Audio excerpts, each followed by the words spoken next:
देश के सबसे हॉट चुनावी क्षेत्र में इस समय सियासी पारा और तापमान दोनों ही चरम पर है। लगातार यहाँ पर मौसम भी लोगों को चुनावी गर्मी का एहसास करा रहा है और यहाँ पर जो नेता हैं, विपक्ष की बात की जाए या भाजपा के, वो लगातार इस तपती दोपहरी में भी लगातार चुनाव प्रचार कर रहे हैं और लोगों के बीच जाकर अपनी अपनी बातें कह रहे हैं। ऐसे में हम यहाँ बीएचयू, जिसको कि महामना की बगिया कहा जाता है और इसको राजनीति की नर्सरी भी कहा जाता है, क्योंकि देश के कई बड़े नाम, कई बड़े चेहरे, कई बड़े राजनेता यहीं महामना की बगिया में पढ़ लिख कर बड़े हुए और उन्होंने देश के विभिन्न पदों को सुशोभित किया।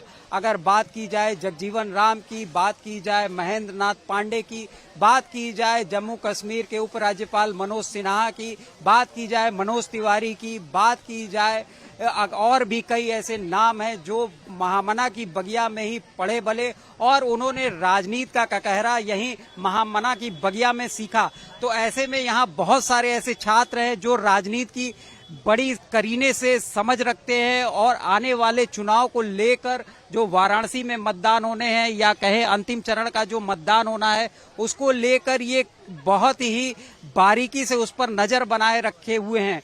अब इस तपती दोपहरी में ये यहाँ कोल्ड कॉफी का मजा ले रहे हैं और उसके बीच ही ये चुनावी चर्चा भी कर रहे हैं। हमारे साथ कुछ यहाँ पर युवा हैं, हम उन्हीं से जानते हैं इस बार की जो राजनीतिक आप देख रहे हैं, जो चुनाव बयार बह रही है, उसमें क्या लगता है कौन कौन से मुद्दे हावी हैं?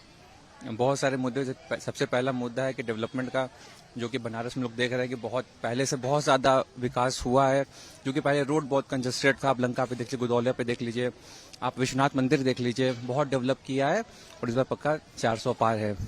तो आप वाराणसी में जो विकास कार्य हुए उससे संतुष्ट हैं? जी बिल्कुल, बहुत ज्यादा ही संतुष्ट हैं, क्योंकि पहले बनारस का मतलब जो जाम की समस्या थी वो बहुत ज्यादा थी, पर अब इस समस्या का निवारण हुआ है और मोदी जी ने अपने संसदीय काल में बहुत ही मतलब बेहतर कार्य किए हैं।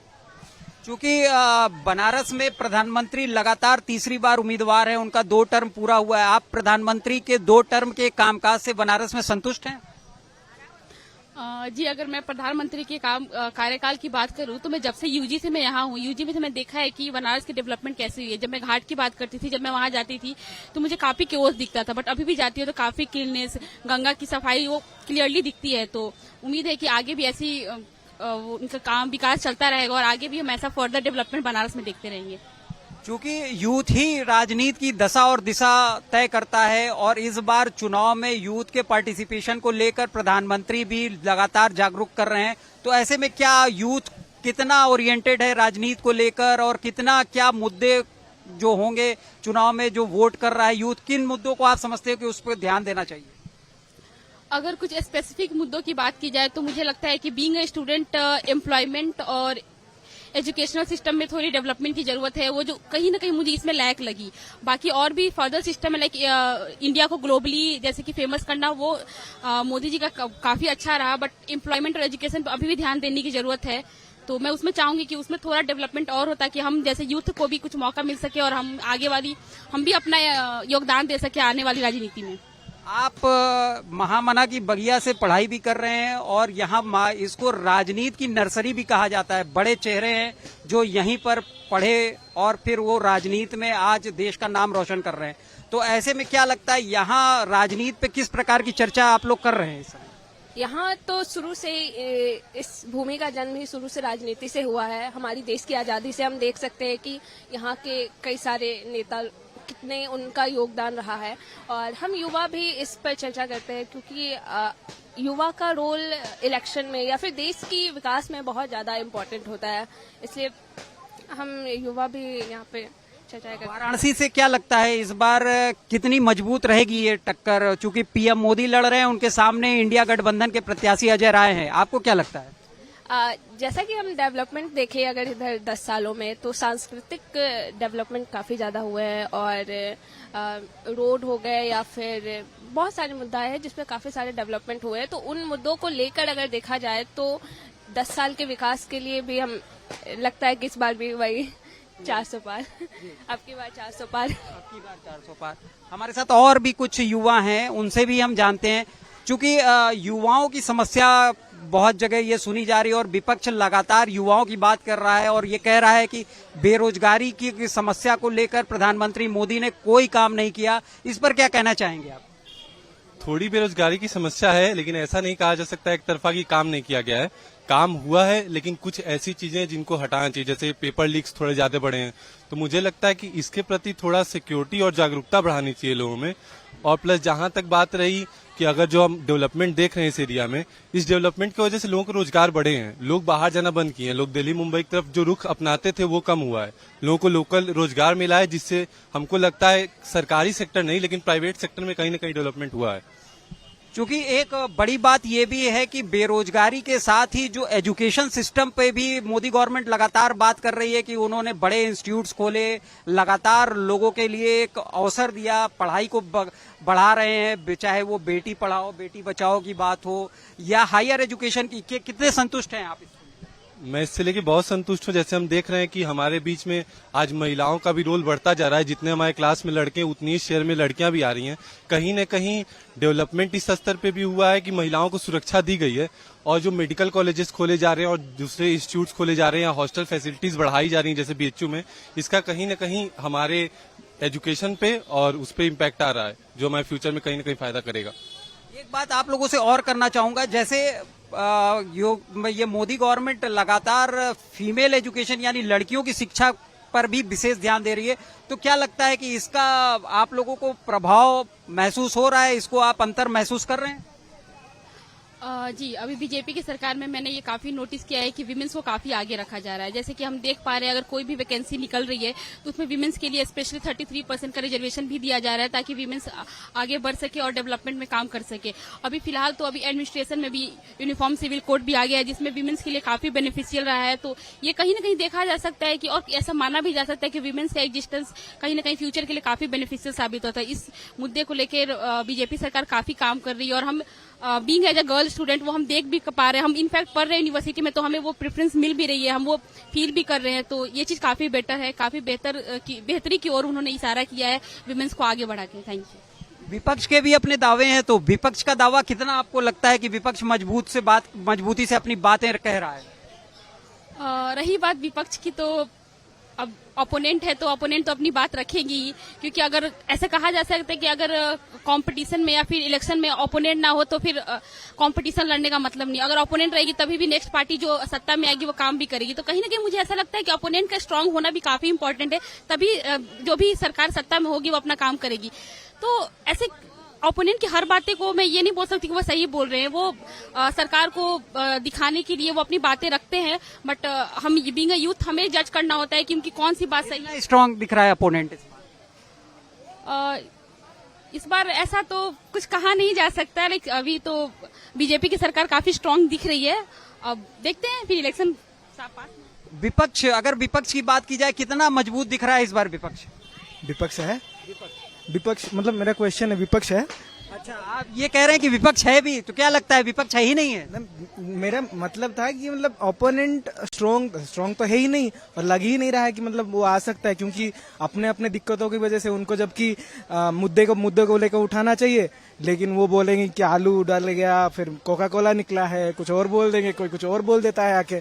और ऑपोजिशन के लीडर ही ऐसे हैं, मतलब वही खुद मोदी जी को जिता देते हैं। जैसे कि अगर राहुल गांधी का स्टैंड देखा जाए तो कभी लगता नहीं है कि ऐसा कुछ अच्छा बोल सकते हैं, या ना कि उनको वर्ल्ड के स्टैंड पर कोई भी युवा देखना चाहेगा कभी वर्ल्ड के स्टैंड पर। तो राहुल गांधी तो कह रहे हैं कि हम पूरे देश में यात्राएं निकालें और बड़ा सपोर्ट मिला मुझे। हाँ, मतलब बोलने के लिए तो कुछ भी बोला जा सकता है, लेकिन रिजल्ट आने के बाद मालूम ही चल ही ना जाएगा कि क्या है। अभी तो फिलहाल इतने स्टार्ट्स आ गए, बहुत कमेंटेटर के स्टार्ट्स उन्होंने दे दिए हैं कि अभी तक तो फिलहाल लग रहा है कि 360 से तो प्लस ही है, और इस बार तो नारा 400 पार का है, तो देखा जाएगा क्या होता है। तो एज ए यूथ अगर आप राहुल गांधी की यात्रा से आप कन्विंस नहीं दिखे? नहीं कन्विंस, देखिए मैं एज एन युवा मुझे नहीं लग रहा है कि भारत जोड़ो यात्रा इतना सफल हो सकता है, और जबकि वो तो स्टार्ट आने के बाद मालूम चल ही ना जाएगा कि कितना सफल था। हाँ, लेकिन एज एन युवा मैं देखना नहीं चाहता हूँ वर्ल्ड फेस पर राहुल गांधी जी को एजेंट चेहरा। आप क्या कहेंगे कि राहुल गांधी लगातार ये कह रहे हैं कि हम ही युवाओं की बात करते हैं, प्रधानमंत्री जी सिर्फ दिखावा करते हैं? कितनी सच्चाई है उसमें? अब वो तो आप इसी से समझ जाइए कि राहुल गांधी खुद को युवा कहते हैं और 56 साल के हो रहे हैं। राहुल गांधी युवा कहते हैं, 56 साल के हो गए, भाई उनका मन युवा है। अरे तो एज मैटर करती है ना। अब वो युवाओं के लिए, युवाओं के दिल में अपनी जगह बना ही नहीं पा रहे हैं, युवाओं के मुद्दे उठा नहीं पा रहे हैं।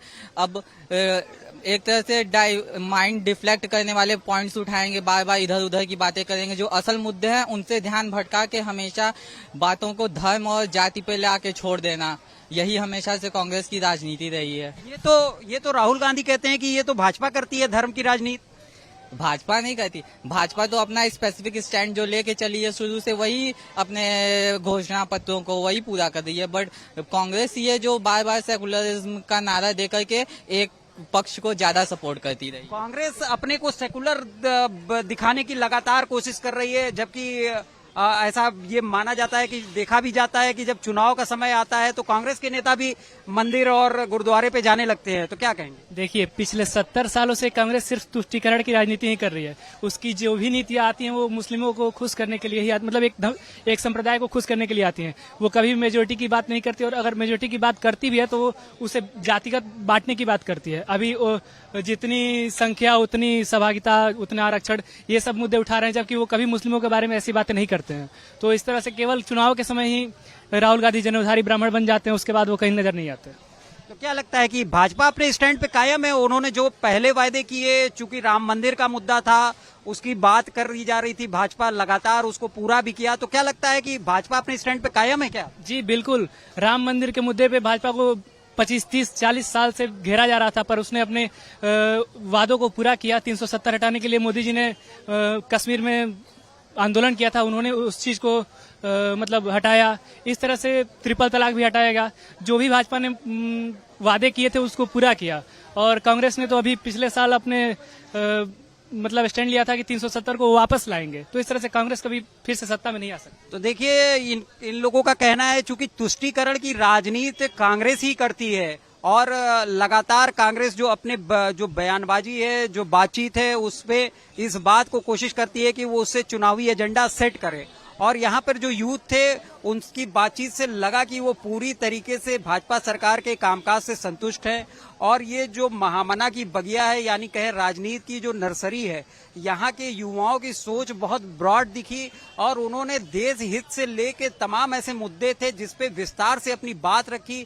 और उनकी जो राजनीति की सोच थी, जो चर्चा थी, उसने एक बार ये और सिद्ध कर दिया कि वाराणसी में महामना की बगिया को वाकई जो राजनीति की पौधशाला कहा जाता है, उसमें कहीं से कोई संशय नहीं है। और जो नामचीन चेहरे यहाँ से राजनीति को सुशोभित करते हैं, उसी तरीके की सोच यहाँ पढ़ने वाले बच्चों में है, जो विभिन्न आयामों में काशी के विकास से लेकर देश की राजनीति पर चर्चा कर रहे हैं। और आने वाले जो चुनाव के परिणाम हैं, उसको लेकर भी उन्होंने अपने विस्तार से अपने जो विचार थे वो भारत एक्सप्रेस से साझा किए और अपनी बातें रखी। वाराणसी से कैमरा पर्सन नवनीत राय के साथ सौरभ अग्रवाल, भारत एक्सप्रेस।